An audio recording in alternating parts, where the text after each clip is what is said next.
नमस्कार बच्चों, कैसे हैं आप सब। आशा करती हूँ आप सभी अच्छे होंगे, स्वस्थ होंगे, खुश होंगे और अपनी पढ़ाई भी अच्छे से कर रहे होंगे। तो जैसा कि आप सभी जानते हैं, मैं हूँ आपकी हिंदी की अध्यापिका और मैं स्वागत करती हूँ आप सभी का आईसीटी वर्चुअल क्लासरूम में। और आज हम यहाँ पर एकत्रित हुए हैं पढ़ने के लिए क्लास 9 की हिंदी।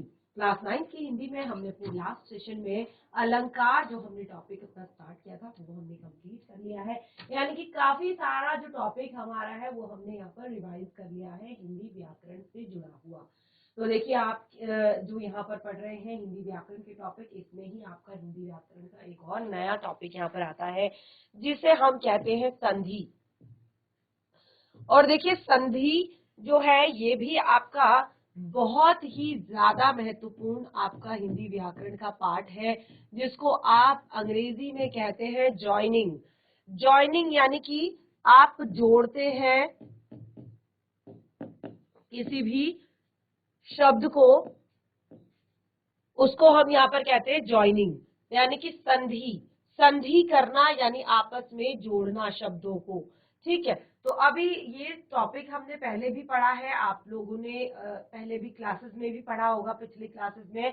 तो अभी हम यहाँ पर एक बार इसको फिर से रिवाइज कर रहे हैं। देखिए संधि का जो हिंदी अर्थ है, इंग्लिश में जो अर्थ है वो है ज्वाइनिंग, और ज्वाइनिंग का जो हिंदी अर्थ होता है वो होता है मेल।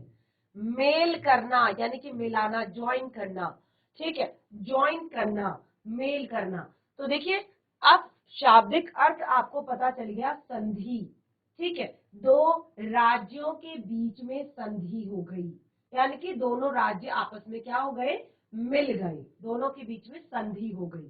ठीक है, तो यहाँ पर देखिए कुछ एग्जाम्पल मैं आपको सबसे पहले दूंगी और उसके बाद मैं आपको बताऊंगी कि संधि होता क्या है। जैसे मैंने यहाँ पर लिखा छात्र, और छात्र कहाँ रहते हैं, छात्र कहाँ रहते हैं, आवास। अब देखिए छात्र धन आवास, इसी तरह से हिम धन आलय, इसी तरह से विद्या धन आलय। ठीक है, तो ऐसे बहुत सारे शब्द हैं जैसे जिन्हें हम बनाते हैं, दीप धन अवली, जिन्हें हम बनाते हैं। जैसे आप यहाँ पर देखेंगे छात्र धन आवास, छात्र धन आवास को जब हम दोनों को मिला देंगे, दोनों को ज्वाइन कर देंगे, दोनों का मेल कर देंगे, तो क्या बनेगा, छात्र धन आवास। क्या बनेगा, छात्रावास, छात्रावास। ठीक है, हिम धन आलय, क्या बनेगा, हिमालय। विद्या धन आलय, विद्यालय।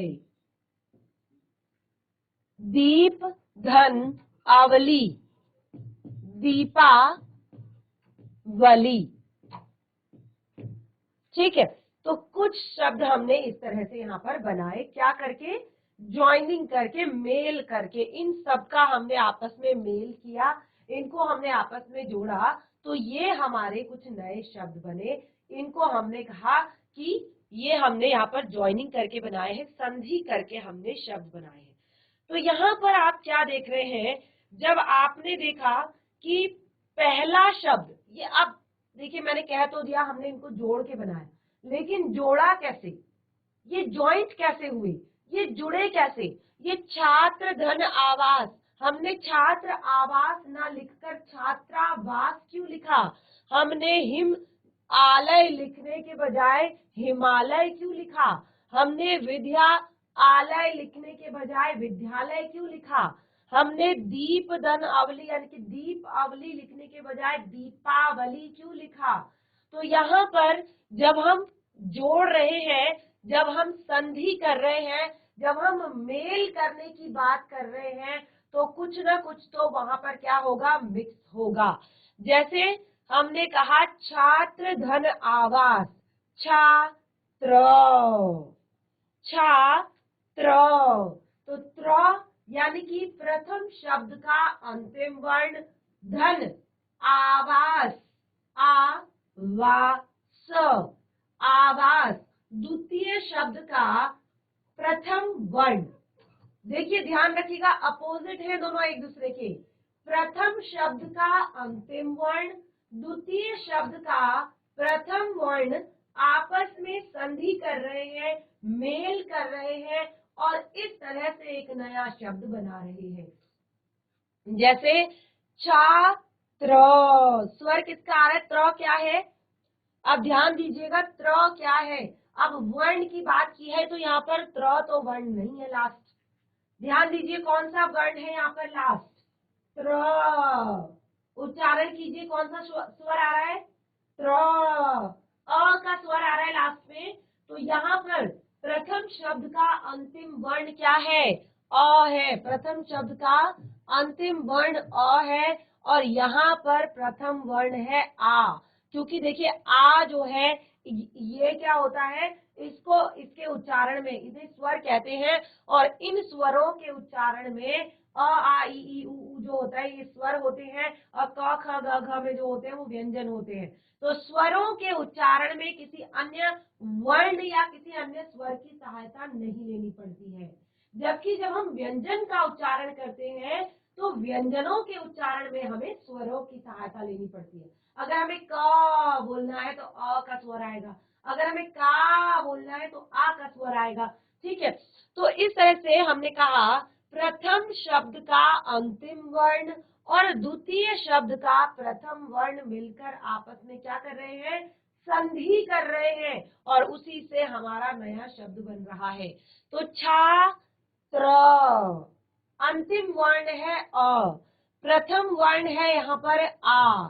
तो अ और आ ने मिलकर यहाँ पर बनाया आ। अ और आ ने मिलकर क्या बनाया? आ। तो अब आप यहाँ पर देखेंगे कि इन दोनों ने मिलकर यहाँ पर आ बनाया है। तो क्या बचा? छात्रों की जगह छात्रा हो गया और आ तो यहाँ जुड़ गया था तो ये बचा वास। तो ये हो गया छात्रावास। ठीक है, क्लियर हुआ? ये हो गया छात्रावास। हिमधन आलय, हिमधन आलय। तो ही म जब हमने बोला तो हमें अ का स्वर आ रहा है। ठीक है, तो म में हमने अ का जो स्वर है यानी कि अंतिम वर्ण है अ और उसको आलय फिर से आ के साथ जोड़ा तो फिर से वो आ बन गया। तो क्या हुआ? वो हिमा, हिमालय, हिमालय। ठीक है, तो इस तरह से यहाँ पर कुछ एग्जाम्पल मैंने यहाँ पर आपको दिए और मैंने आपको बताया कि प्रथम शब्द का अंतिम वर्ण, द्वितीय शब्द का प्रथम वर्ण जो है उच्चारण के दृष्टिकोण से काफी नजदीक आ जाते हैं, काफी पास आ जाते हैं और उनका फिर अलग अलग उच्चारण कर पाना संभव नहीं होता है। और इसी के मेल से एक परिवर्तन आता है और वो जो परिवर्तन है वो आप यहाँ पर साफ तौर पर देख सकते हैं, छात्रावास। ठीक है, तो इस तरह से यहाँ पर मैंने आपको बताया कि अ और आ मिलकर क्या बना रहे हैं? आ बना रहे हैं। ठीक है, ये आपका यहाँ पर एग्जाम्पल क्लियर हो गया। अब देखिए हमारी परिभाषा बनेगी यहाँ पर। कैसे बनाएंगे परिभाषा? क्या लिखेंगे परिभाषा में?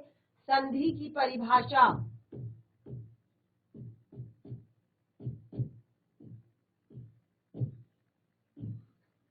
संधि की परिभाषा क्या होती है? संधि की परिभाषा देखिए, दो वर्णों के मेल से उत्पन्न विकार या दो वर्णों के मेल से आया हुआ परिवर्तन।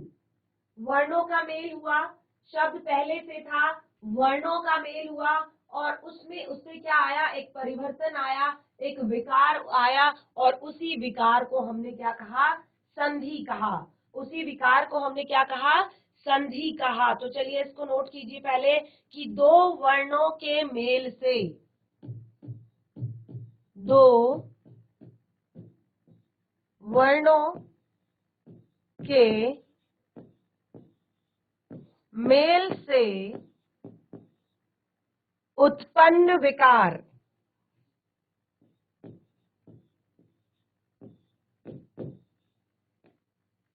विकार, या इसको आप परिवर्तन लिख सकते हैं, ठीक है, या परिवर्तन को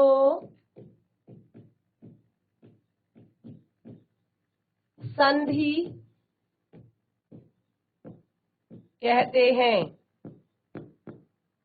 दो वर्णों के मेल से उत्पन्न विकार या परिवर्तन को संधि कहते हैं, ठीक है।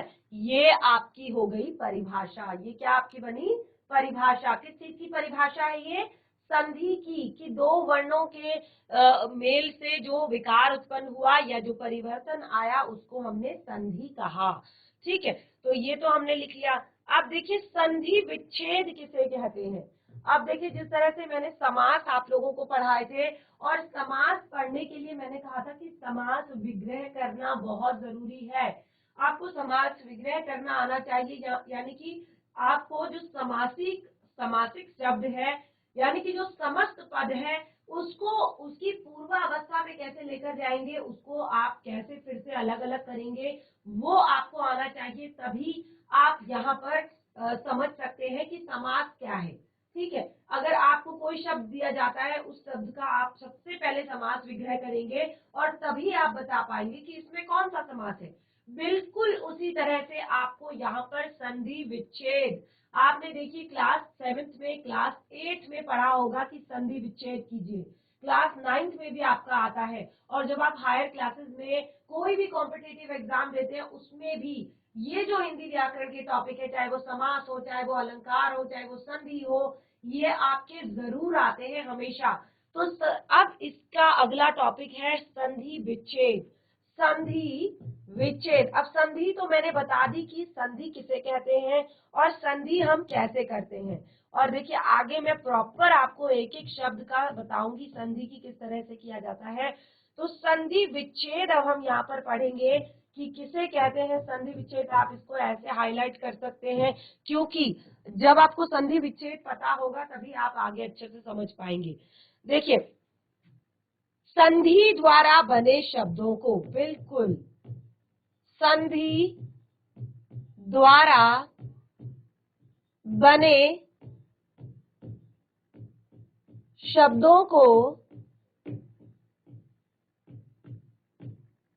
अलग अलग करना,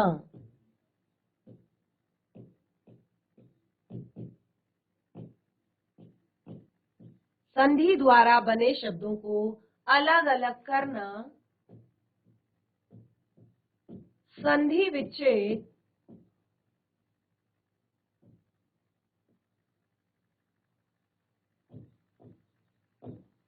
संधि विच्छेद कहलाता है। संधि द्वारा बने शब्दों को अलग अलग करना संधि विच्छेद कहलाता है, ठीक है। तो ये हमने यहाँ पर पॉइंट लिखा। और एग्जाम्पल देखिए, जैसे मैंने यहाँ पर आपको एग्जाम्पल दिए थे, ये काफी सारे एग्जाम्पल दिए थे, और इसी एग्जाम्पल के आधार पर मैंने आपको बताया था कि संधि किसे कहते हैं, ठीक है। इन्हीं एग्जाम्पल्स के द्वारा ही मैंने आपको बताया था संधि किसे कहते हैं। तो अब हमने कहा संधि विच्छेद किसे कहते हैं, ठीक है। अब हमने आपको बताया कि संधि विच्छेद किसे कहते हैं। तो यहाँ पर आप एक बार देखिए, जैसे मैंने आपको यहाँ पर लिखवाया है दीपावली, ठीक है। तो इसी शब्द का हम संधि विच्छेद करेंगे, इसी शब्द का संधि विच्छेद करेंगे यहाँ पर। तो हमने कहा संधि द्वारा बने शब्द को अलग अलग करना संधि विच्छेद कहलाता है। दीपावली, तो संधि विच्छेद करेंगे, क्या होगा? दीप धन अवली, दीप धन अवली। अब देखिए क्या हुआ, दीप धन अवली में दीप, ठीक है, दी कौन सा स्वर आ रहा है? अ का। और ये कौन सा स्वर है? प्रथम वर्ण का, प्रथम शब्द का अंतिम वर्ण है अ। अब आप कहेंगे कि नहीं मैम प है, तो देखिए प का उच्चारण कीजिए पहले, क्योंकि प है आपका व्यंजन व्यंजन, और व्यंजनों का उच्चारण हम स्वरों की सहायता से करते हैं। व्यंजनों का उच्चारण किससे करते हैं? स्वरों की सहायता से करते हैं। तो आप कभी भी यहाँ पर कंफ्यूज बिल्कुल मत होइएगा। दी प का उच्चारण किया, अ का स्वर आ रहा है, अ को हमने नीचे लिख दिया कि हमें अ का स्वर आ रहा है। ये हो गया आपका प्रथम वर्ण, प्रथम शब्द का अंतिम वर्ण। उसके बाद द्वितीय शब्द का प्रथम वर्ण है आपका फिर से अ। तो हमने दोनों को यहाँ पर लिया, अ और आ मिलकर बने थे आ, तो यहाँ पर ये हो गया दीपा। ये क्या हो गया? दीपा। पहले दीप था, अब हो गया दीपा वली, क्योंकि ये वाला अ अंतिम वर्ण का और प्रथम वर्ण दोनों मिलकर आ बना दिया दोनों ने, तो दीपा वली। तो यानी कि आप संधि विच्छेद किसे कहेंगे? संधि द्वारा बना जो शब्द होता है उसको उसकी पूर्वावस्था में लेकर जाना या पुनः अलग अलग कर देना संधि विच्छेद कहलाता है। तो कैसे आपको यहाँ पर पता चलेगा? आपको कोई भी शब्द दिया जाता है और आपसे कहा जाता है इसमें कौन सी संधि है, इसमें कौन सी संधि है। अब ये कौन सी संधि है का क्या मतलब है कि कौन सी संधि है इसमें? आपको कैसे पता चलेगा कि कौन सी संधि है? तो इसी के लिए यानी कि इन सब चीजों को ही समझने के लिए हमें संधि के भेदों के बारे में जानना पड़ेगा। यानी कि जब हमें पता चलेगा हाँ कि अच्छा अभी अ और आ का मेल हुआ था, अभी अ और अ का मेल हुआ, कभी अ और इक का मेल होगा, कभी अ और ई का मेल होगा, कभी अ और उक का मेल होगा, कभी अ और ऊ का मेल होगा, कभी अ और ओ का मेल होगा, तो कभी अ और आई का मेल होगा। यानी कि एक तरह से वर्ण तो आपस में मिलेंगे ही, उसी से तो संधि होगी। तो वर्ण तो कुछ भी हो सकता है, तो यानी कि संधि के कई सारे भेद भी होते हैं। तो देखिए उसी के आधार पर हम यहाँ पर संधि के जो भेद हैं उन्हें पढ़ेंगे। यानी कि इसका जो नेक्स्ट टॉपिक होगा वो होगा संधि के भेद। नोट कीजिए बिल्कुल कॉपी में।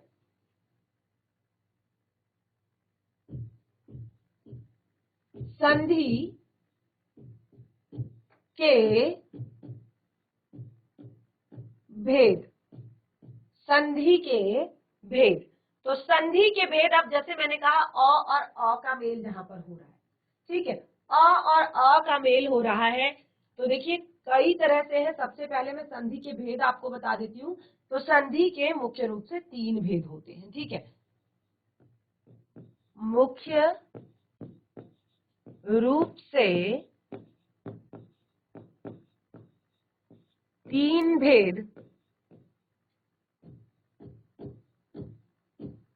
होते हैं। संधि के मुख्य रूप से 3 भेद होते हैं। तो देखिए जो 3 भेद होते हैं उसमें कौन कौन सी संधियां हैं? देखिए स्वर संधि,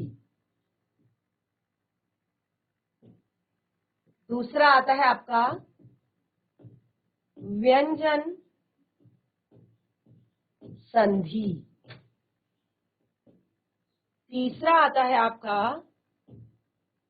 विसर्ग संधि।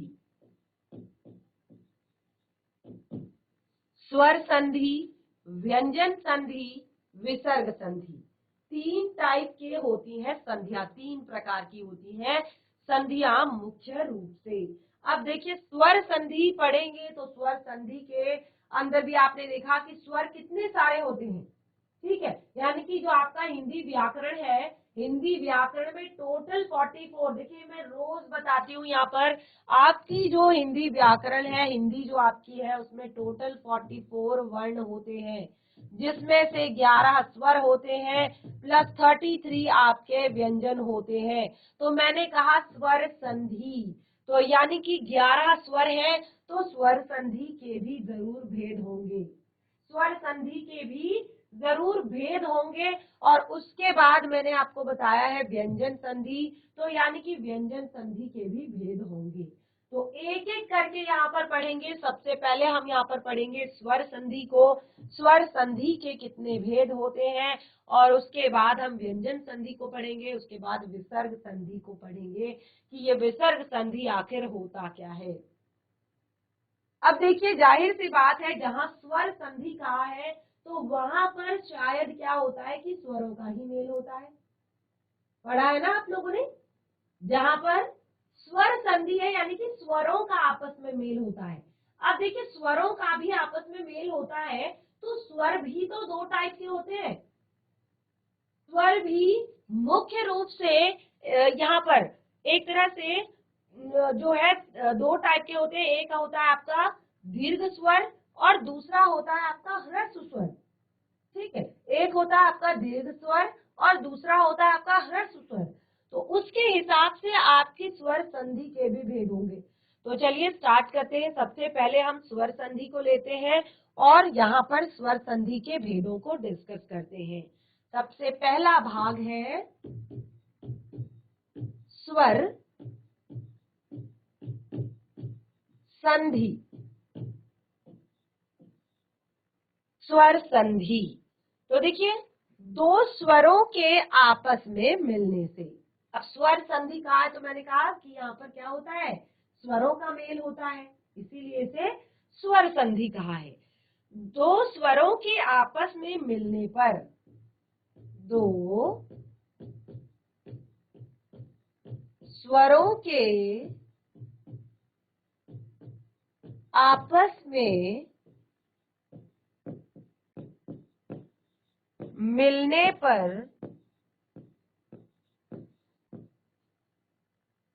मिलने पर जो परिवर्तन होते हैं, जो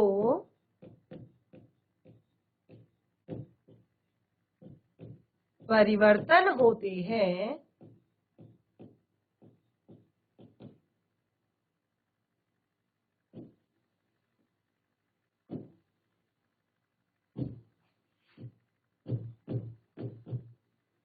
उन्हें क्या कहते हैं, स्वर संधि कहते हैं।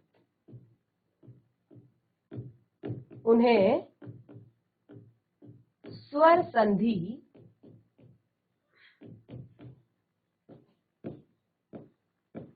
कहते हैं।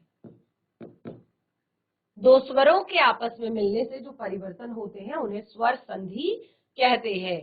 तो अब यहाँ पर देखिए कि स्वरों के आपस में मिलने से कैसे कैसे परिवर्तन होते हैं। अब देखिए, जैसे मैंने आपको बताया कि जो स्वर है ये भी आपके दो प्रकार के होते हैं, ह्रस्व स्वर और दीर्घ स्वर। और क्योंकि 11 स्वर होते हैं तो यानी कि इसके भी भेद होंगे। तो जो आपका स्वर संधि है इसके 5 भेद होते हैं। स्वर संधि के 5 भेद होते हैं। स्वर संधि के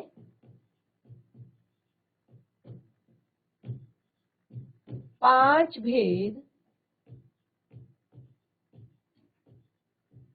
होते हैं। अब कौन कौन से 5 भेद होते हैं स्वर संधि के? दीर्घ संधि,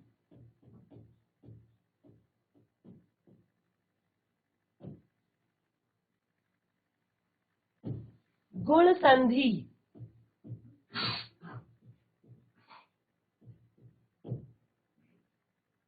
वृद्धि संधि,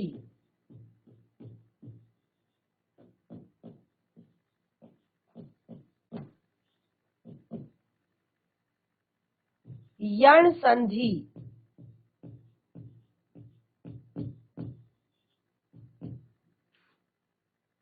और नंबर 5 अयादि संधि।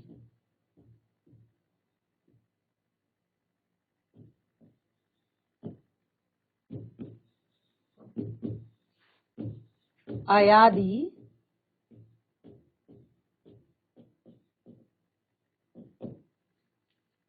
स्वर संधि के 5 भेद होते हैं। कौन कौन से 5 भेद होते हैं? दीर्घ संधि, वृद्धि संधि, गुण संधि, यण संधि, अयादि संधि। 5 भेद होते हैं आपके स्वर संधि के। ठीक है। तो ये तो आपकी स्वर संधि के बारे में मैंने बताया कि दो स्वरों के आपस में मिलने पर जो परिवर्तन होता है, यानी कि जब दो स्वर आपस में मिलते हैं तो उससे जो परिवर्तन होता है उन्हें स्वर संधि कहते हैं। क्योंकि स्वरों का मेल हो रहा है तो इसीलिए उसको स्वर संधि कहा है। तो स्वर संधि में जैसे मैंने आपको बताया स्वर आपके 11 होते हैं, तो और साथ ही उसमें कुछ दीर्घ स्वर भी होते हैं, कुछ ह्रस्व स्वर भी होते हैं। और दीर्घ स्वर क्या होते हैं, ह्रस्व स्वर क्या होते हैं, ये मैंने आपको बताया है। देखिए, दीर्घ स्वर होते हैं जिन स्वरों के उच्चारण में, देखिए ये आपने स्वर और व्यंजन पहले पढ़ा होगा, जो आपने शुरुआत में हमने पढ़े हैं कि स्वर क्या होते हैं। जिन स्वरों के स्वरों का एक तरह से जो होते हैं, तीन यहाँ पर तरह के होते हैं जिन स्वरों के उच्चारण में बहुत ज्यादा कम समय लगता है। ठीक है, आपका ह्रस्व स्वर, पहले हम ह्रस्व स्वर को पढ़ेंगे। जिन स्वरों के उच्चारण में बहुत ही कम समय लगता है, जैसे अ, इ, उ। ठीक है, अ, इ, उ, ये आपके ह्रस्व स्वर। जिनके उच्चारण में ह्रस्व स्वर की अपेक्षा दुगना समय लगता है उनको कहते हैं दीर्घ स्वर। तो आप कैसे पढ़ते हैं, जब आपको छोटे जब आप होते हैं तो आपको अ से अनार जब सिखाया जाता है तो पढ़ते हैं अ, आ, ई, उ, री, ए, आई, ओ, औ। इस तरह से कैसे पढ़ते हैं, अ, आ, इ, ई, उ, और आप जिसको कहते भी हैं कि ये आपका छोटा ई है और ये आपका छोटा ऊ है। ठीक है, ये आपका बड़ा ई है, ये आपका बड़ा ऊ है। ठीक है, तो जहां पर आपको उच्चारण में बहुत कम समय लगता है उसको कहते हैं ह्रस्व स्वर। जैसे आपकी जो हिंदी वर्णमाला है इसमें आपके जो ह्रस्व स्वर है ये आपके केवल 3 ही है। ठीक है, कौन कौन से हैं 3, अ, इ और उ। ये क्या है, आपके ह्रस्व स्वर है, केवल 3, अ, इ, उ। उसके बाद जितने भी स्वर हैं वो सब आपके दीर्घ स्वर हैं। जैसे मैंने आपको बताया अ, आ, इ, ई, उ, ऊ। ठीक है, तो जिनके उच्चारण में ह्रस्व स्वर की अपेक्षा दुगना समय लगता है उनको दीर्घ स्वर कहते हैं।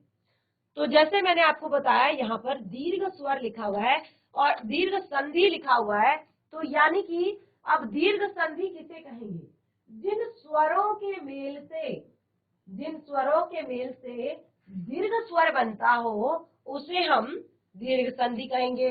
ठीक है, तो इसी तरह से हम यहाँ पर एक एक करके सारी संधियों को पढ़ेंगे। देखिए कंफ्यूज बिल्कुल मत होइएगा, फिर से एक बार बता देती हूँ। यहाँ पर हमने सबसे पहले क्या किया, सबसे पहले मैंने आपको संधि के भेद बताए। ठीक है, संधि बताई, संधि क्या होती है, परिभाषा हमने लिखी। उसके बाद संधि के भेद बताए, तो मैंने कहा संधि के भेद मुख्य रूप से 3 प्रकार के होते हैं, स्वर संधि, व्यंजन संधि, विसर्ग संधि।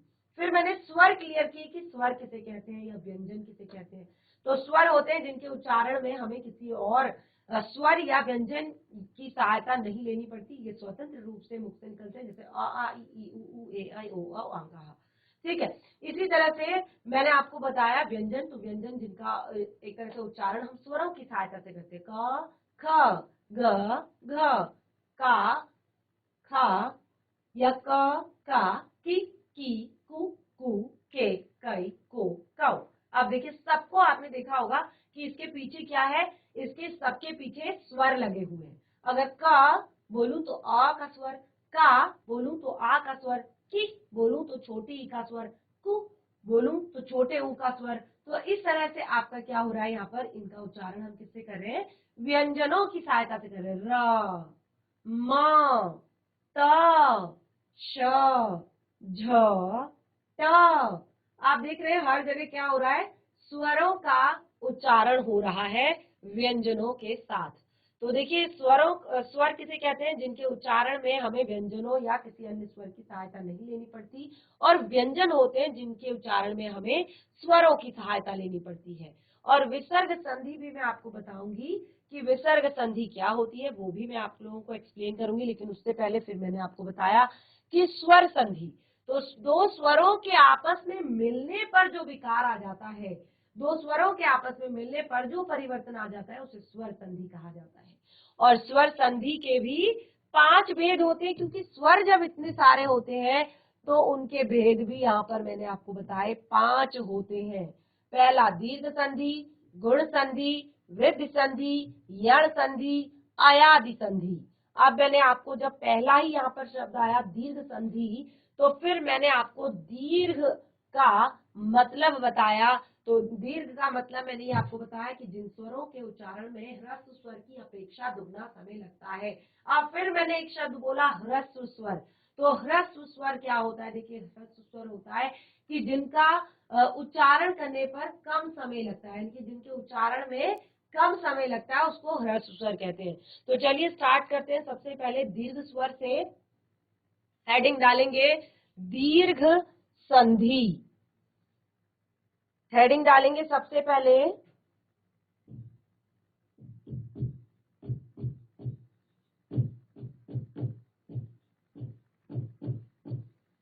दीर्घ संधि। अब देखिए, इसको पहले सबसे पहले कुछ नहीं करेंगे, पहले नोट डाउन करेंगे। सबसे पहले आप नोट डाउन करेंगे, उसके बाद मैं आपको एक्सप्लेन करवाऊंगी। तो सबसे पहले लिख लीजिए जो जो मैं बोलती जा रही हूं और साथ ही लिख रही हूं। हिंदी में स्वरों के दो प्रकार होते हैं। हिंदी में स्वरों के दो प्रकार होते हैं। अब कौन कौन से दो प्रकार होते हैं वो देखिए। ठीक है, दो प्रकार होते हैं, ये मैंने लिख दिया। एक आपका ह्रस्व, ठीक है, ह्रस्व जैसे, साथ के साथ लिखना सही है ताकि आप लोगों को समझ में आ जाए। पहला ह्रस्व जैसे अ, इ, उ और री। अ, इ, उ, री।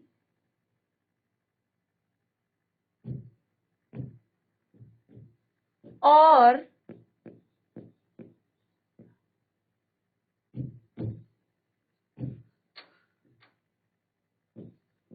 दीर्घ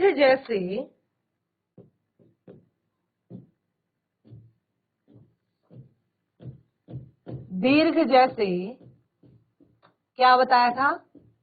आ, ई, उ, ए,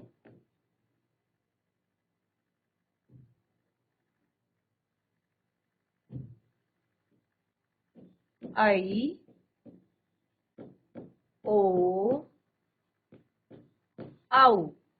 ठीक है, ह्रस्व जैसे अ, ई, उ, री। दीर्घ जैसे आ, ई, उ, ए, आई, ओ। ठीक है, तो ये आपके ह्रस्व हो गए, ये आपके दीर्घ हो गए। ठीक है, हिंदी में आपके दो प्रकार के स्वर होते हैं, ह्रस्व स्वर और दीर्घ स्वर। तो जिसमें हमने यहाँ पर कहा कि अलग अलग बता दिए, ह्रस्व क्या है, दीर्घ क्या है। तो जब यहाँ पर क्या होता है, ह्रस्व या दीर्घ अ, ई, उ का परस्पर मेल होता है, यानी कि दोनों ह्रस्व आपस में जब निकट आ जाते हैं, आपस में जब इनका मेल हो जाता है, यानी कि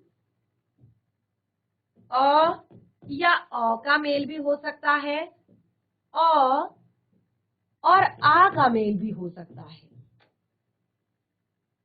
फिर आ या अ का मेल भी हो सकता है। तो इन सब से एक ही दीर्घ बनेगा, वो क्या होगा? आ। और अगर इसी की जगह पर आपका इ से मिलता है, ई या इ से अलग अलग तरह से, ये मैं आपको पूरा डिस्क्राइब करवाऊंगी। तो अभी आप फिलहाल ये देखिए कि जब क्रमशः आ ई ऊ यानी कि दीर्घ बनता है, ठीक है, ह्रस्व और दीर्घ आपस में जब मिलते हैं या ह्रस्व ह्रस्व आपस में मिलते हैं या दीर्घ दीर्घ आपस में मिलते हैं तो वो हमेशा दीर्घ बनाते हैं आ ई ऊ, ठीक है।